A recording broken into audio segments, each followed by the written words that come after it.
Hey guys, welcome back again to another exciting video. Previously, we have discussed about Tanpura. We hope you have learned a lot about it. If you have not seen the previous video about the Tanpura, then you can catch up with it by clicking the link in description.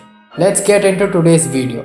Here in today's video, we will give you a complete introduction on Shehnai. The points which we are going to discuss are about its introduction, history, founder, construction and how to play, that in brief.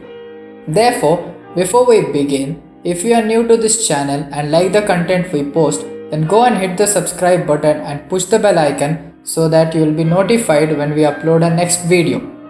Let's get started.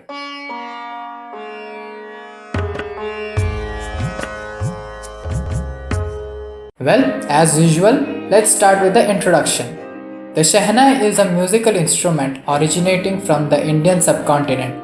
It is made out of wood with a double reed at one end and a metal or wooden flared bell at the other end. Its sound is thought to create and maintain a sense of auspiciousness and sanctity, and as a result, it is widely used during marriages, processions, and in temples, although it is also played in concerts. The Shehnai is similar to South India's Nadaswaram. The Shehnai is widely used for temple music in North and Western India and is particularly popular in the holy city of Varanasi or Benares. It has been adopted for classical raga music around the middle of 20th century by great musician Bismillah Khan, one of the most highly honored Indian artists of that time. It is a very difficult instrument to play, requiring tremendous breath control, particularly for long sustained melodic passages which can be in an incredibly fast tempo.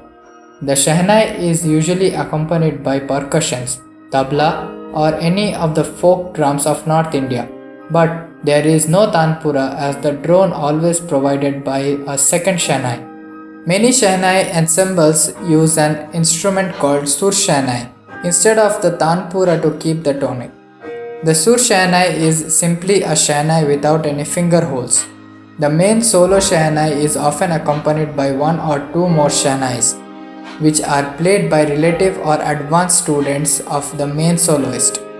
The Shehnai is played largely in North and West India, but one hears it even in Pakistan and Iran. Because of its particularly mournful sound, the Shehnai always played a traditional dirge when it was time for the tearful bride to depart her parental home after the wedding ceremonies. Even so, live Shehnai at weddings is now becoming something or a rarity, mainly because recorded music has replaced live musicians in many areas of Indian musical life, and also because outside India, Shehnai players are not easy to find. Now let's see what's the history about Shehnai. The Shehnai is thought to have been developed by improving upon the pungi, a woodwind folk instrument used primarily for snake charming. There are various theories about its origin. One is that it is a derivative of a Persian instrument called surnai. Another that it was played by a barber in the court of Shah. Barber in Hindi is Nai and Shah is king. Therefore Shehnai. A third is that it was named after a musician called Shehniya. A fourth is that it is a combination of the word sheh means breathe and nai means reed or flute. And there are some who believe it combines the word shah and nai, thus a king's flute. Another theory of the origin of the Shehnai is that the name is a modification of the word surnal. The word nal, nali, nath is used in many Indian languages to mean pipe or reed.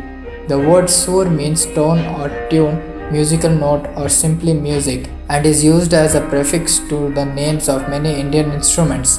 The surnal is said to have given its name to the surna or zurna of the old Persian Empire, which is the name by which the reed pipe is known throughout the Middle East and Eastern Europe.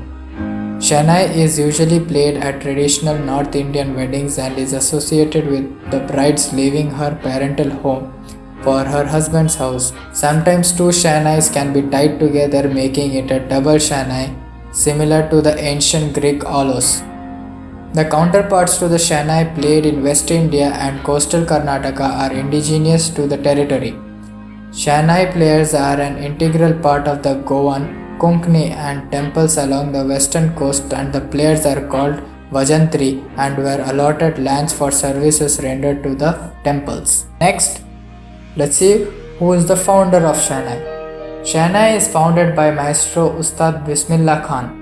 During the 20th century, the Shehnai came into its own under the command of the legendary Maestro Ustad Bismillah Khan, whose name became synonymous with the instrument, successfully taking it from its folk and wedding music roots to immensely popular film music as well as to the classical music arena. Ustad Bismillah Khan's association with the holy city on the banks of river Ganges, Benares, now called as Varanasi, gave to the Shehnai a unique flavor with much of a repertoire drawn from a region's dhon as well as classical ragas, which have their roots in folk music and the immensely lyrical Thumri style native to this region. The Shehnai South Indian equivalent is much larger, sometimes made of metal but usually like the Shehnai also made of wood. There are 12 holes, 6 of which are used for playing and the other 6 for regulating the pitch. With its strong association with the temples, it is an indispensable instrument in South Indian devotion and folk music where it is usually accompanied by the tawil drum. Now let's see the construction.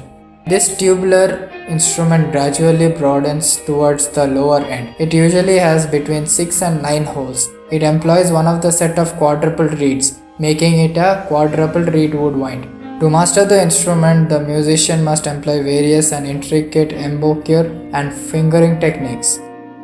The Shehnai has a range of 2 octaves, from the A below middle C to the A1 line above the treble clef, A3 to A5 in scientific pitch notation.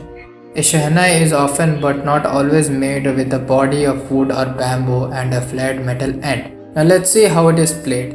A player holds the Shehnai vertically. He or she blows into the reed and closes and releases the holes with his or her fingers while she or he blows.